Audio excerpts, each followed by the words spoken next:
What is good, Knicks fans? Coming at you another video. I want to talk Knicks, so let's talk Knicks. Let's get into it. Preseason schedule is out. We play Detroit on October 4th. October 7th, we play Indiana. Then we play Indiana again on October 12th.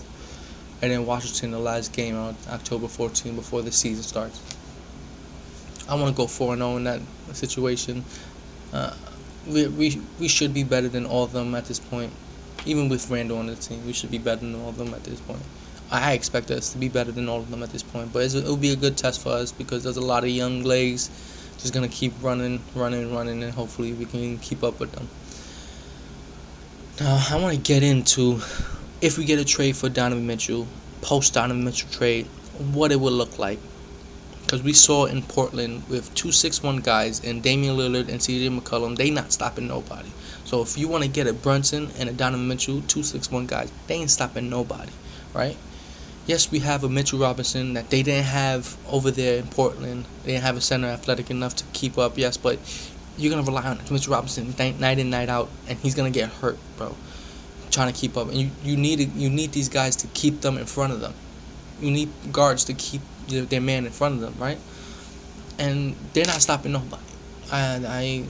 I don't think they're stopping anybody, and it's gonna hurt us defensively. Now let's talk about who we have after a Donovan Mitchell trade, because I think Cam's gonna be in the trade. You don't want to trade Rose, so you're gonna have Fournier in the trade. Boom. So you got Cam and Fournier going out, and they might not do the trade without quickly Obi or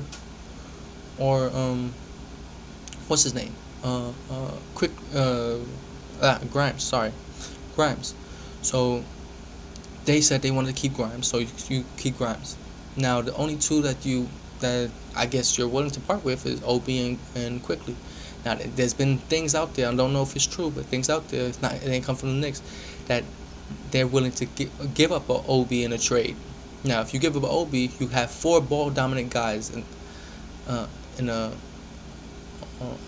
4 ball dominant guys in your starting lineup with Randall there.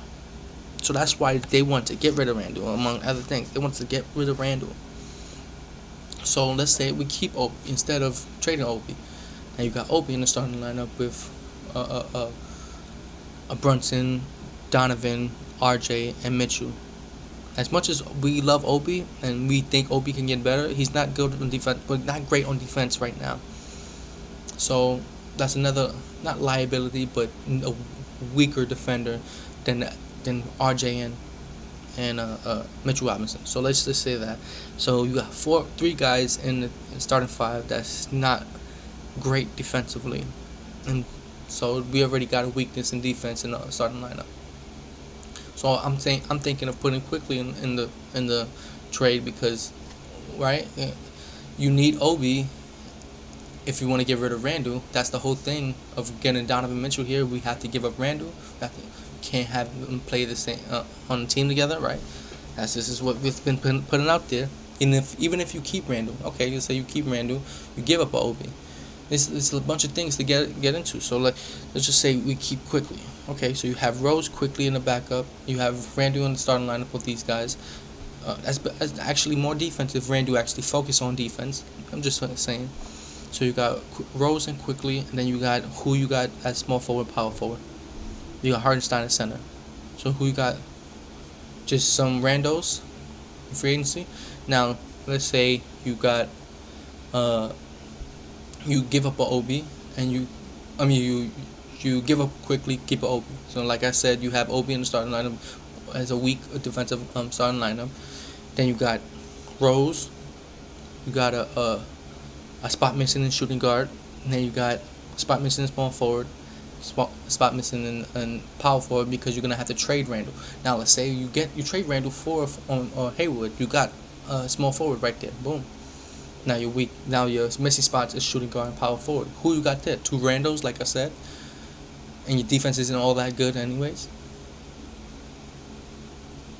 This is the problem. This is the problems you have with a Donovan Mitchell trade. You're not competing at this point. You're just relying more on offense than defense, and we already saw that last year. Relying on offense more than defense isn't the answer. So my my solution is just to, hey, Donovan Mitchell isn't the trade for us right now. So let's go into the season with the team we got right now, even with Randall there, up Obi minutes, and then let's see what we can do. If you want to trade Randall, actually, then fine. You get a Hayward back, and that's you still got defense and offense on that team. Yeah, Obi will be put in the starting lineup, but you put Grimes in the starting lineup, and you still got the offense and defense, right?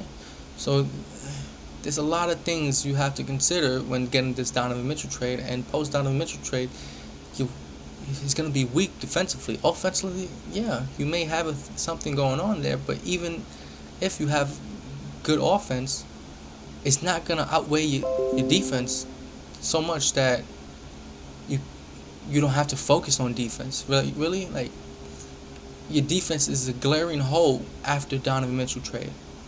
So what do? My answer, keep the guys you have now. Defense is the name of the game because your offense will come. We just didn't have good point guard play last year. Now we have good point guard play. We got an efficient point guard that shoots 50% from the field. Are you kidding me? 50% from the field. Pick and roll point guard that we didn't have last year. The only pick and roll player we had last year and the year before that was Derrick Rose, and he got injured last year. So we had no pick and roll play last year. Now we're gonna have consistent pick and roll play. Even with Quickly learning that pick and roll play, you're gonna have consistent pick and roll play at this point. I think Randall is too much right now. Like he hasn't been changing. That pro-am thing showed me that he was not changing at all.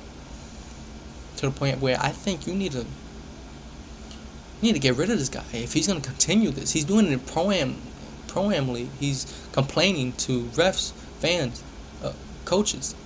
He's still doing the same thing, and only scoring 18 points. Yes, like I even said, take it with a grain of salt. But bro, you know what with the numbers these guys are putting up in these pro-ams? Kuzma put 67 points up in the pro-am game. You putting up 18 points. This is what I'm talking about, bro. This is what I'm talking about. We don't need you to put up 60-something points. We just need you to put up a measly 25. Right? Just like what Obi put up. 25 points. That's all we needed you to put up. Right? But yet you couldn't because the guy that's playing against you scored 40 and played great defense against you. So what's going on, bro? This is what I'm talking about. Randall, as much as Randall gave us a hell of a year when we went to fourth place, we thank you for that. We love you for that. We thank you for that. But you cannot, the mentality you bring after that year, it was like, where did the old Randall go? Where did the other Randall go? Where did the Randall that helped build a culture here, right? You was building a culture here, bro. Where did that Randall go? Because I don't see him, bro. All I see is a guy that's too in his feelings about, oh, the fans don't like me. Oh, boo to you. We're gonna boo you, bro. If you're not putting effort, we're gonna boo you. If you're not doing your thing, we're gonna boo you. That don't mean you gotta fight with the fans. But even if you do fight with the fans, then show up, show out, bro. Show up on defense, show out on offense. That's all it is, bro. And you couldn't do that for us. Don't give me any of that, bro. Like, so my answer is to keep the team you have now, trade Randall, and get back get back a Hayward that's gonna bring he's a 2-year rental, actually 1 year because you could trade him next year as an expiring. Especially if he does his thing this year, you could trade him next year and get get something back for him worth value. And you can still compete this year with this dude coming off the bench. Power forward is still going to be a problem, but you can play small ball when you with Cam or even get Gordon Hayward as power forward, with Obi being a starter as power forward. I think there's options out there where we can still compete next year, defensively and offensively. We need to find ways to do it without this Donovan Mitchell trade, because the Donovan Mitchell trade is gonna take away from our defense. Use those picks for another star, somebody else, because I don't think Donovan Mitchell's the answer. He's only gonna hurt us, not help us.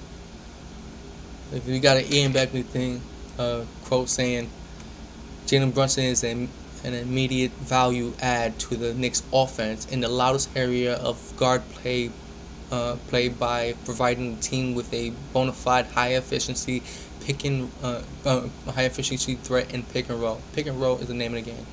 It wasn't Ian Beckley that said that. It was somebody else.